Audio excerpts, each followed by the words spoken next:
The Galactic Imperium was not built in a day, but over 12,000 years, a slow, patient weaving of threads from 847 species into a tapestry of unparalleled peace. It was a civilization that had mastered the stars, not through conquest, but through consensus.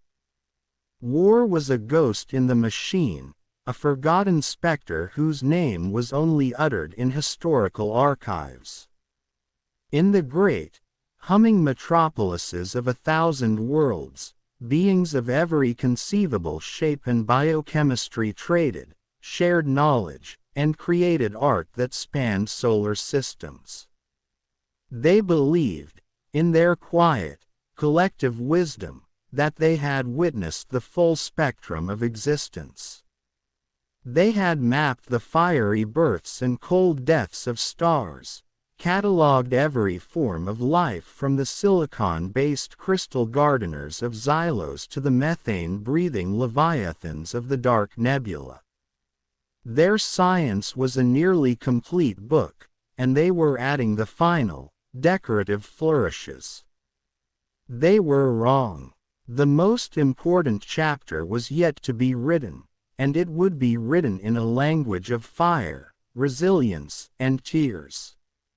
Aboard the survey vessel Endless Horizon, Commander Seleth Ver felt the weight of that vast, predictable peace as a physical ache.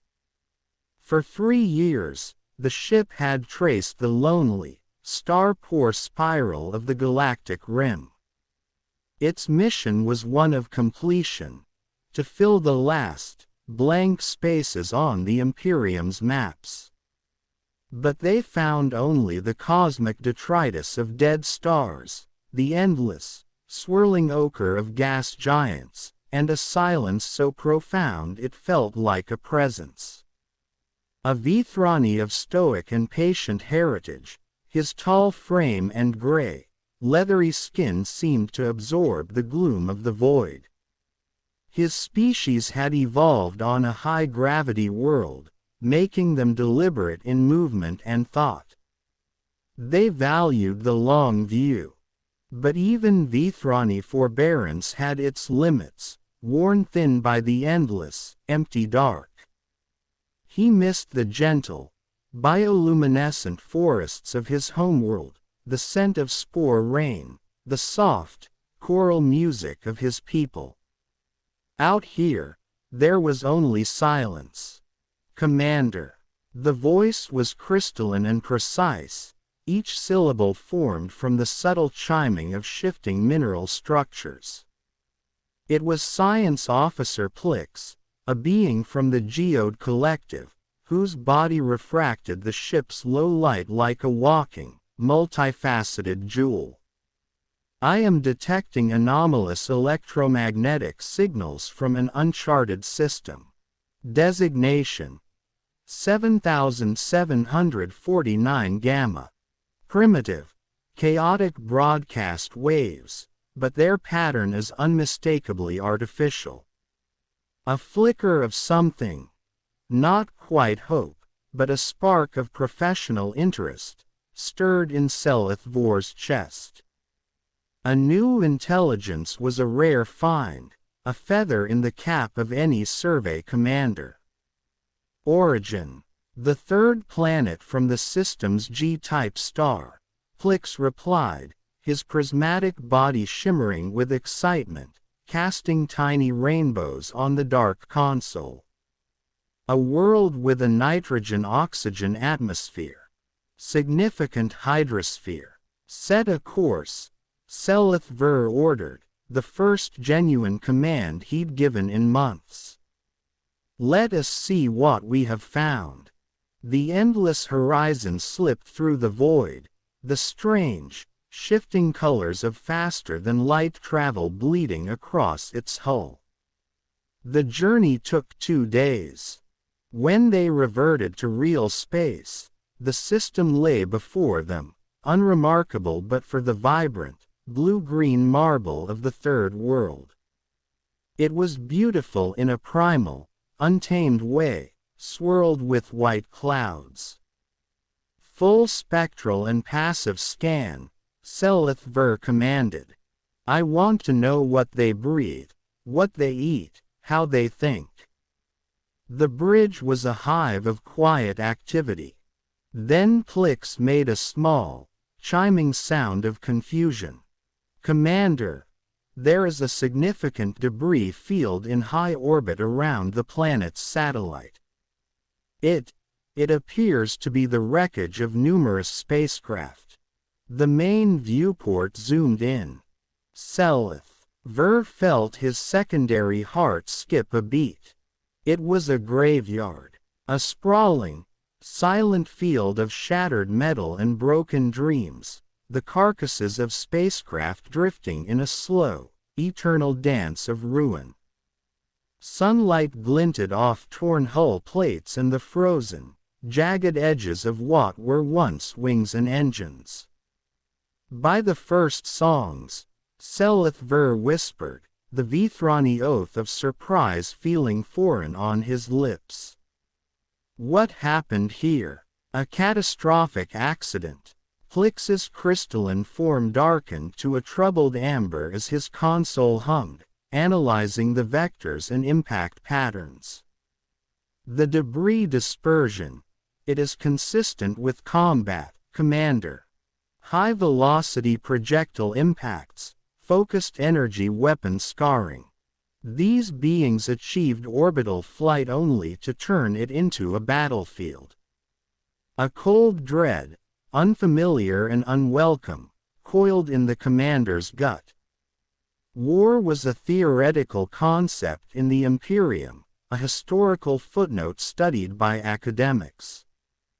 To see its evidence, so stark and violent, was deeply unsettling. How advanced are they? Give me a timeline. That is the most disturbing variable, Plix replied, his voice trembling slightly, creating a discordant chime. Their technological progression is unnatural. They achieved powered, atmospheric flight approximately 150 of their years ago. Based on the refinement of the debris and the complexity of their current electromagnetic emissions, they achieved orbital capability roughly 60 years ago. The silence on the bridge was absolute. 150 years. The Vithrani had taken 6,000 to make the same leap. The Geode Collective had required 4,000. The idea was not just improbable, it was a violation of the accepted laws of societal development. Continue scanning, Selith-Ver ordered, his voice tight. Everything. Their history, their biology, their art. I want to understand these humans. What they learned over the following days painted a portrait of a species that defied all understanding. Humanity. Bipedal, mammalian, soft-skinned and fragile. They possessed no natural armor, no venom, no claws. By all logic, they should have been prey on their savage world. Instead, they were its undisputed masters, a title they had won through rivers of blood and an engine of relentless innovation. The crew gathered in the observation deck, watching historical data streams with a kind of horrified fascination. They saw the sprawling, industrialized slaughter of something called the Great War, where millions of humans choked and died in mud-filled trenches. They saw the atomic suns bloom over cities named Hiroshima and Nagasaki, and felt a collective, species-deep horror at the casual, instantaneous erasure of hundreds of thousands of lives, the shadows of people burned onto stone.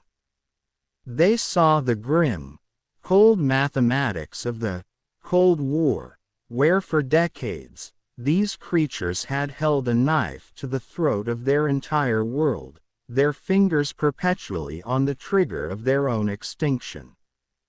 They are insane, Seleth stated, the words feeling utterly inadequate to describe the chasm of understanding he was facing. Or, they are something else, Plix countered softly, his facets shimmering with conflicted light. Commander, look at this. The screen shifted. Now it showed humans not as destroyers, but as creators.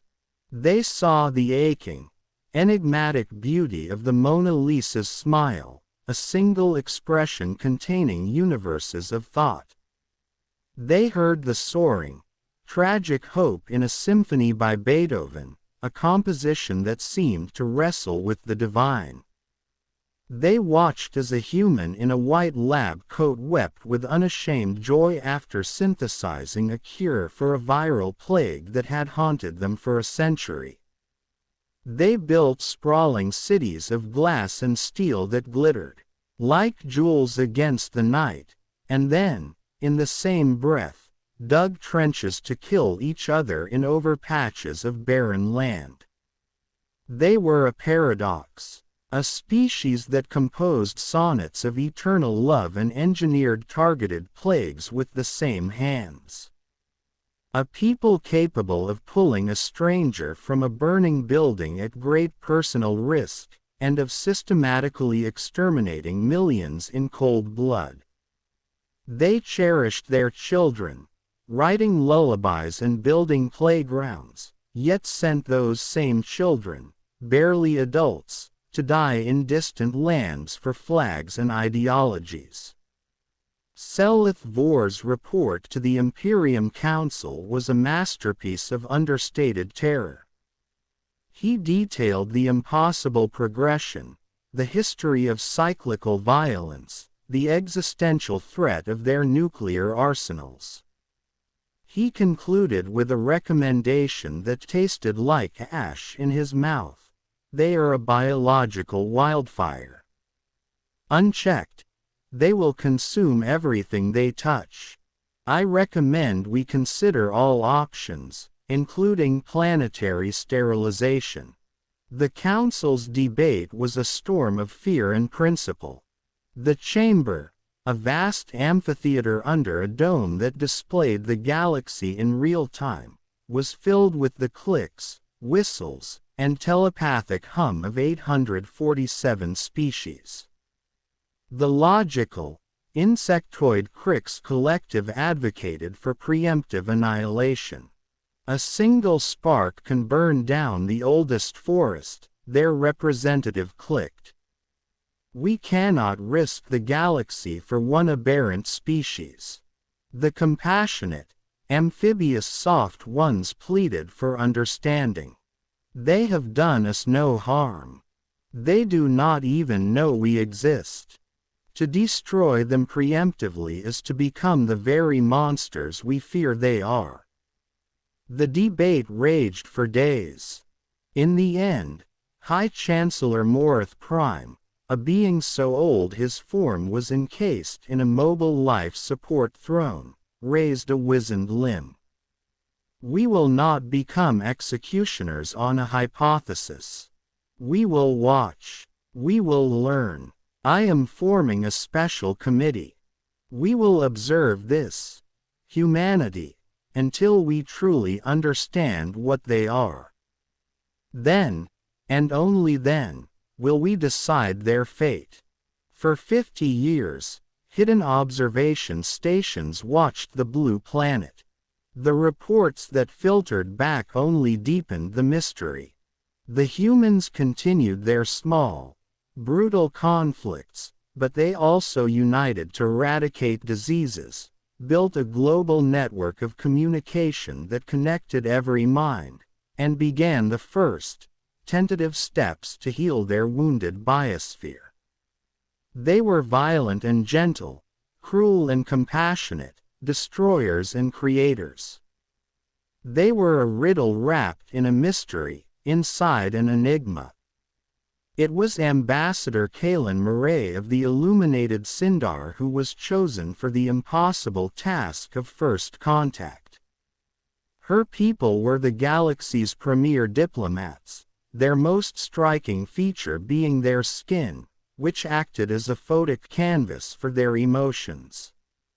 As she sat in her quarters on the diplomatic vessel Starlight Bridge, studying the decades of human data, her skin settled into a deep, troubled indigo, shot through with pulses of anxious silver.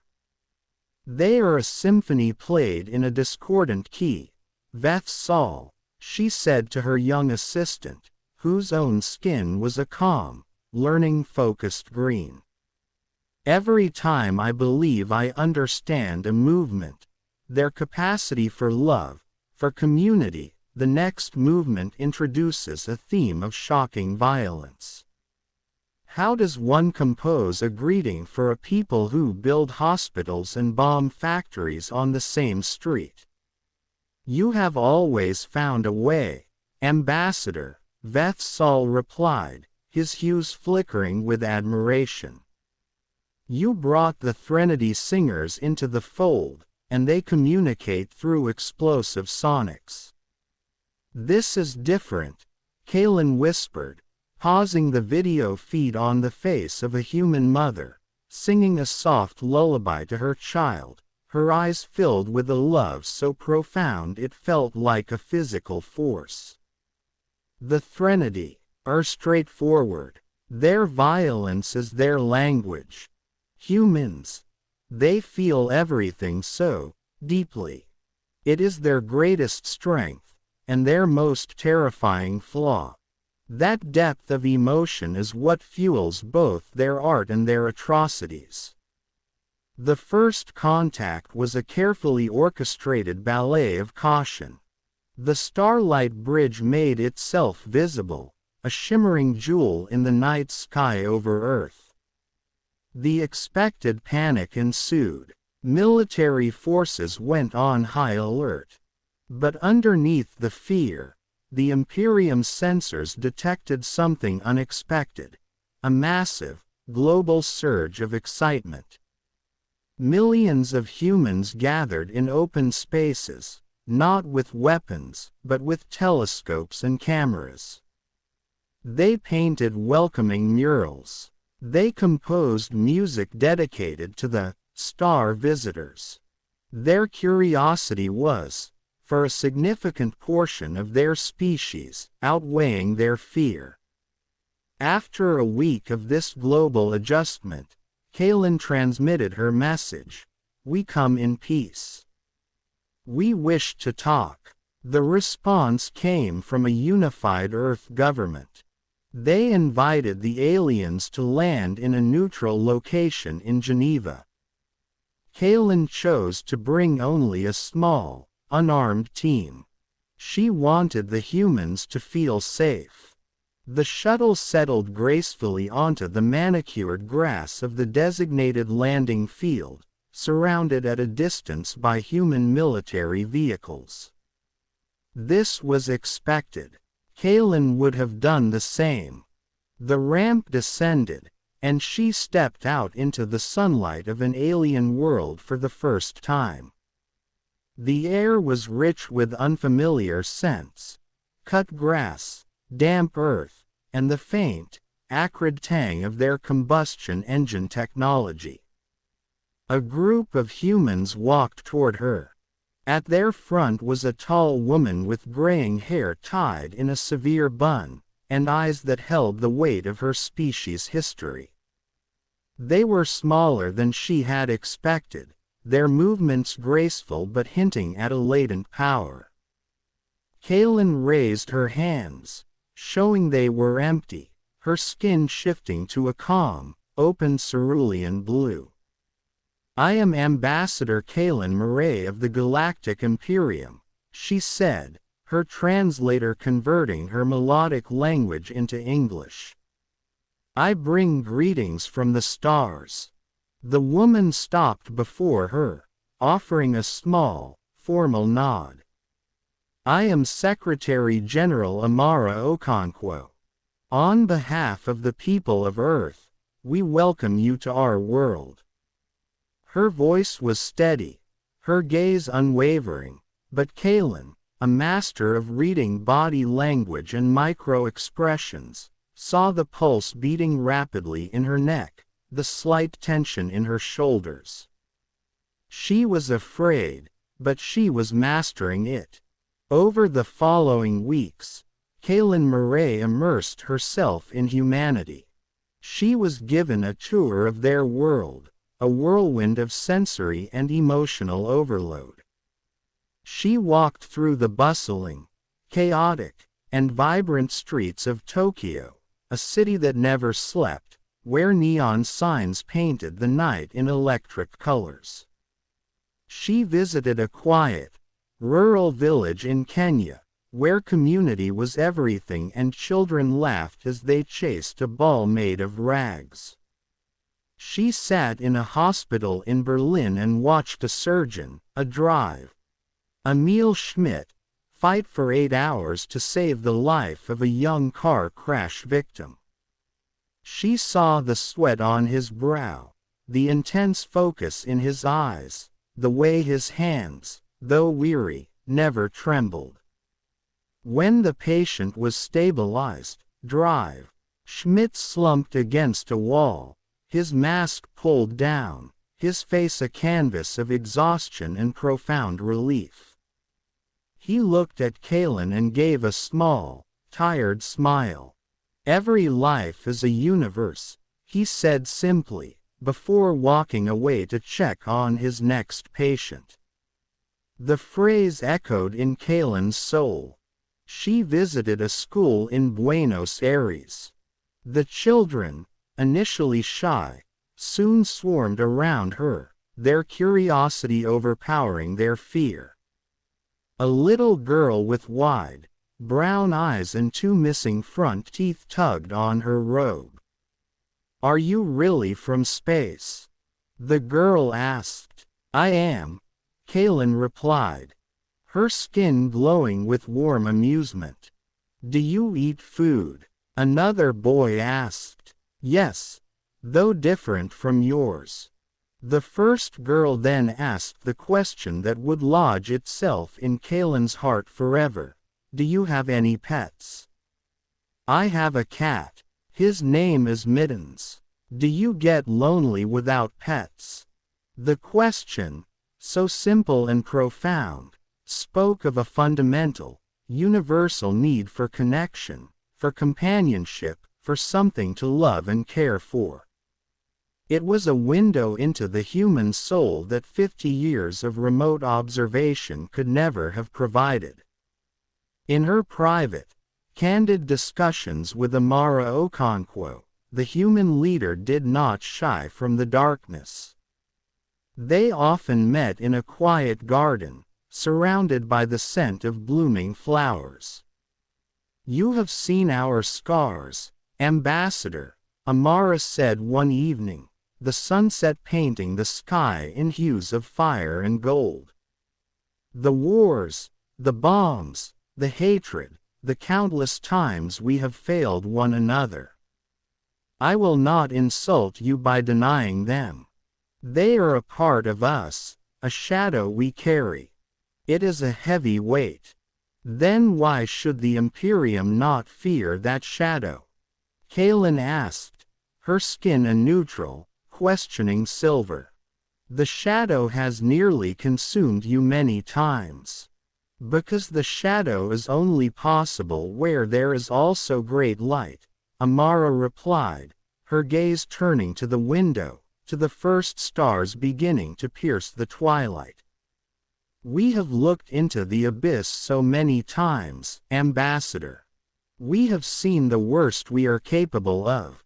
And each time, a majority of us, however slim, has chosen to step back. To build instead of break. To heal instead of harm. To reach out a hand instead of clench a fist. That choice, made again and again in the face of our own worst instincts, in the wake of our most terrible mistakes, that is who we are. That is who we are choosing to become. Kaylin Murray's final report was a plea for faith, woven from 1,000 such moments. She described not monsters, but a species in the painful, magnificent, and ongoing process of growing up. She wrote of Dr. Schmidt's tired eyes, of the little girl's concern for her loneliness, of Amara Okonkwo's weary wisdom.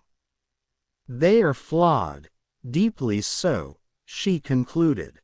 But their capacity for growth, for empathy, and for redemption appears to be limitless. I believe they deserve a chance. The Imperium, with profound trepidation, offered humanity a probationary membership.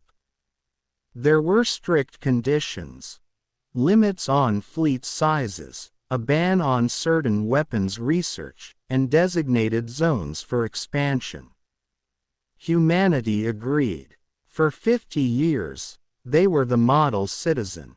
They shared their unique, chaotic sciences, their vibrant arts, their medical innovations. They became valued, if somewhat eccentric, members of the galactic community.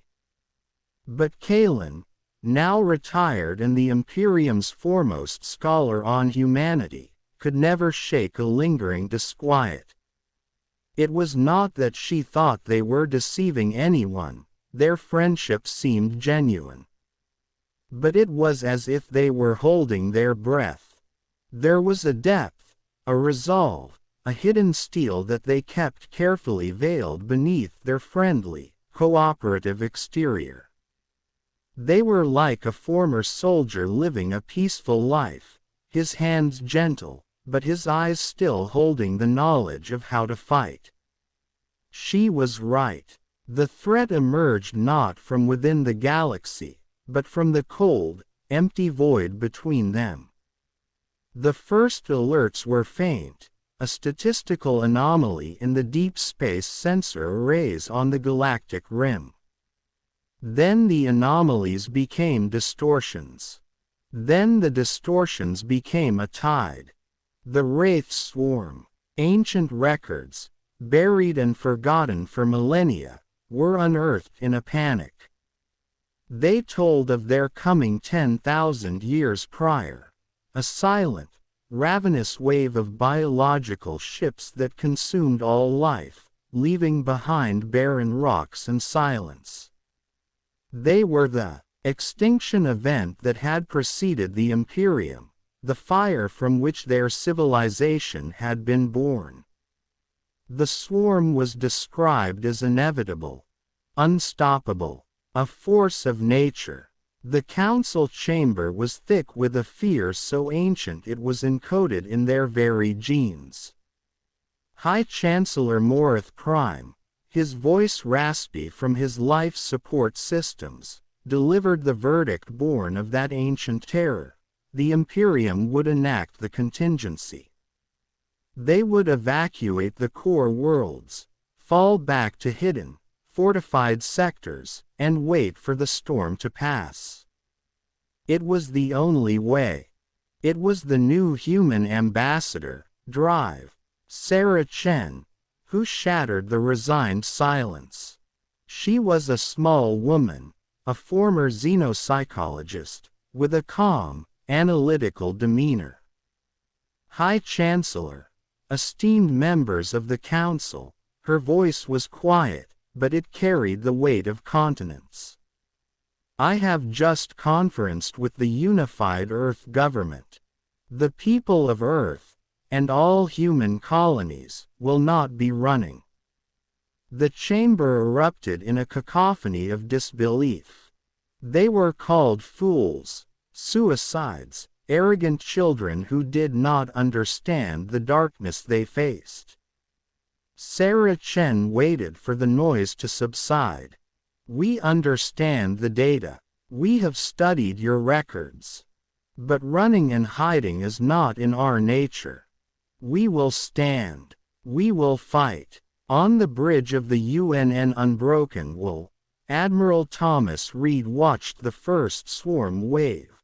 10,000 vessels, each a grotesque amalgamation of chitin and biometal, pour into the Kepler's rest system. The human colony there, a small, domed settlement of 50,000, had refused evacuation. Their message had been simple: we will stand. Send us weapons. The weapons had come from hidden caches, shipyards the Imperium never knew existed. The Imperium observers, watching from a safe distance, expected a massacre. They prepared to record the final, futile moments of a brave but foolish species. What they witnessed was a revelation that would rewrite their understanding of warfare. Humanity did not fight with a single, rigid doctrine. They were fluid, adaptive, and brutally creative.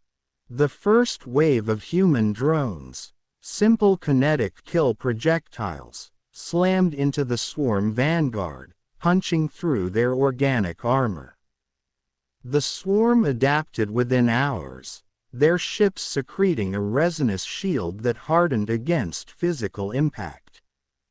Before the Imperium observers could even process this, the human tactics shifted. The next drone wave carried plasma charges that melted the resin. The swarm shifted formation, dispersing to minimize damage. The humans responded with AI-piloted suicide ships that dove into the heart of their formations, detonating EMP warheads that disrupted their synaptic network. The swarm was a single, intelligent entity, but it was slow to change. Humanity was 1,000 competing ideas, tested, discarded, and improved upon in real time. They fought with a chaotic, improvisational genius that the monolithic swarm could not comprehend. The first wave was not just defeated, it was systematically annihilated.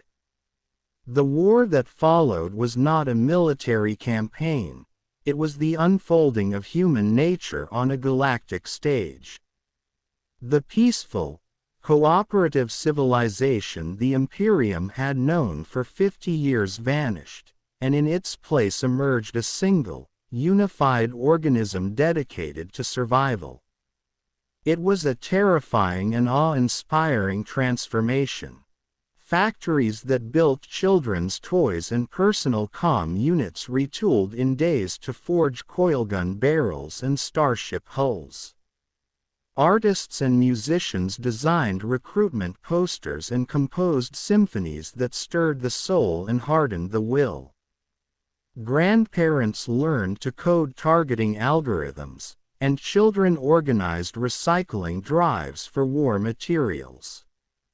They called it total war, a concept for which most imperial languages had no direct translation. Kaylin Murray, her expertise deemed vital, was brought to a secret facility deep beneath the Ural Mountains on Earth. What she saw in the vast, cavernous halls stole the breath from her body. It was not a war fleet built for conquest. It was a toolkit for absolute, desperate survival. There were ships with gravity shear drives that could tear a planet apart, and others with cloaking devices that bent light itself. There were viral agents engineered to target specific non-human DNA sequences, and self-replicating nanite swarms that could disassemble enemy ships atom by atom. You built this all in secret, Kaylin whispered, her skin a stormy gray of shock and awe. While you were signing trade agreements and cultural exchanges. Sarah Chen, who had become a liaison to the military, stood beside her, her face grim. We built it for the day the universe proved to be as cruel as we sometimes fear it is, she said, her gaze as hard as diamond. We built it for the asteroid, the plague, the alien invader, the dying sun. We built it for today. Not to conquer, ambassador. To endure.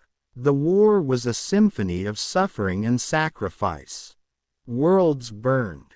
The colony at Kepler's Rest was eventually overrun, its final transmission a static-filled chorus of human defiance.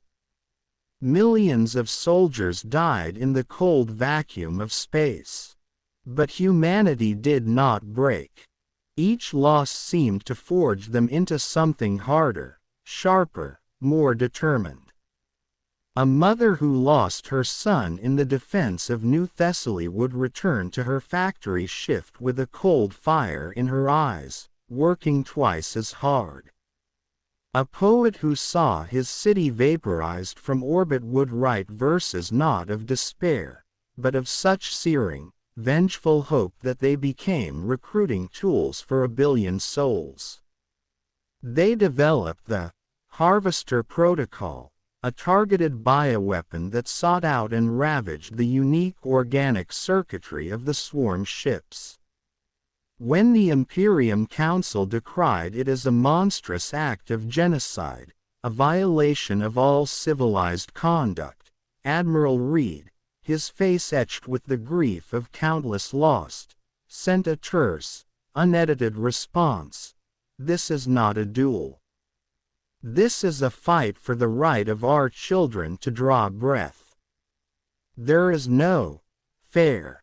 There is only finished." When the tide finally turned, humanity did not dig in. They surged forward. Admiral Reed, now old and weary, his body failing but his will unyielding, led the final, terrible crusade into the intergalactic dark, pursuing the last remnants of the swarm to a cold, hidden world on the very fringe of existence. It was a breeding world, a nest. The swarm had to be eradicated, root and branch. He stood on the bridge of the unbroken wool, looking at the planet on the main screen, a dark orb teeming with billions of swarm organisms. He knew what he had to do. His tactical officer, a young woman named Lieutenant Cruz, looked at him, her eyes pleading. "Sir, the yield of these warheads, it will crack the planet's crust. There will be nothing left. Billions of beings." Reed was quiet for a long moment, the weight of centuries of human history on his shoulders. He thought of the little girl with the cat named Mittens. He thought of Dr. Schmidt saving a single life. He thought of the charred ruins of Kepler's Rest. "No," he said, his voice a dry rasp. "It is not right, but it is necessary." He met Cruz's eyes, his own filled with an ocean of sorrow. "Sometimes, Lieutenant, there is a difference. The safety of the galaxy, the future of every species we know, cannot hinge on the continued existence of these creatures. The order stands." The orbital bombardment that followed was not an act of war, but of surgery, the removal of a cancer that would forever threaten the body of the galaxy. When the fiery cataclysm subsided, the world was a dead, glowing cinder. The Wraith swarm was extinct. Reed died 6 months later, in his quarters, surrounded by the data slates of a war finally won. His last, whispered words were to the ghost of Lieutenant Cruz, who stood by his bed. "Is it done?" She took his hand. "It's done, Admiral. It's over." He smiled, a small, weary thing, and closed his eyes for the last time. The galaxy was saved, and it was utterly terrified of its saviors. The great debate that followed was the most consequential in imperial history. The question was simple and devastating. What is humanity? Savior or successor? Guardian or future tyrant? The new human ambassador, Drive, Lisa Park, a woman with a calm, academic demeanor, stood before the assembled species. She did not rage or boast. She spoke with a quiet, devastating clarity. You look at the weapon we became, and you are afraid, she said. You see the harvester, the planet killers, the relentless, adaptive engine of our war machine, and you wonder if you have simply traded one devourer for another. But you must understand the hand that holds the weapon. We did not seek this power. It was forced upon us by a universe that presented us with a simple, binary choice: fight or die. We chose to fight. We chose to fight not just for the patch of dirt we call Earth, but for every child on every world you call home. For the Crix larvae in their nurseries, for the soft-won tadpoles in their pools, for the Vithrani saplings in their glowing forests. You are our family now. However reluctantly, however fearfully. And we protect our family. It is the one thing we know how to do better than anything else in the universe. The chamber was silent, the truth of her words hanging in the air. It was the ancient ambassador Kalen Murray who delivered the final, pivotal testimony. Supported by a cane, her skin pale with age but her eyes burning with the same fierce intelligence, she addressed the council one last time. For 2 centuries, I have studied them, she began, her voice thin but clear. I have walked their worlds, shared their food, held their children. I have seen their capacity for darkness, the bigotry, the greed, the shocking violence that lives in their hearts. I have not looked away from it. But I have also seen their boundless capacity for love, for loyalty, for sacrifice. They are survivors. It is the core of their being. And when you become part of their circle, when you earn their trust, you become part of what they will survive for. They will burn stars and shatter worlds for you. Do not fear the weapon. Trust the heart that wields it. I have faith in humanity. After all I have seen, they have earned it. 1,000 years later, the Galactic Imperium thrives, larger, more diverse, and more peaceful than ever before. Humanity stands as its steadfast guardian, not as conquerors or rulers, but as sentinels. Their ships, still the most powerful in the galaxy, patrol the silent borders, not to intimidate, but to reassure. The old fears have long since faded, replaced by a profound, hard-won understanding. Human laughter echoes in the trading halls of 1,000 species, human music is sung in alien choirs, and human doctors work alongside Vithrani and Crix to push back the frontiers of disease. On Earth, in a quiet park in a city that was ancient when humanity first reached for the stars, a simple, weathered statue stands. It is not of a warrior or a king. It is of a human figure, its head tilted up towards the sky, one hand raised, not in a fist, but with the palm open, as if in greeting or reassurance. Children play at its base, their laughter echoing through the sun-dappled air, unaware of the weight of the legacy they carry, of the blood and fire that bought their peaceful afternoon. The inscription at the base reads, For those who came before, and for those who will come after, we will remember. We will endure. Somewhere, in the deep and silent dark between galaxies, a new gravity wave is detected by a sensitive human listening post. A ripple in the fabric of space-time. A new mystery. A new shadow, perhaps. The humans will be ready. They are always ready, for that is who they are. Not perfect, not peaceful, not predictable, but resilient. And in a universe of cold equations and silent voids, that resilience, that stubborn, beautiful, terrifying will to protect the light they have found, is the most precious force of all. The stars shine on, and humanity watches over them. Always.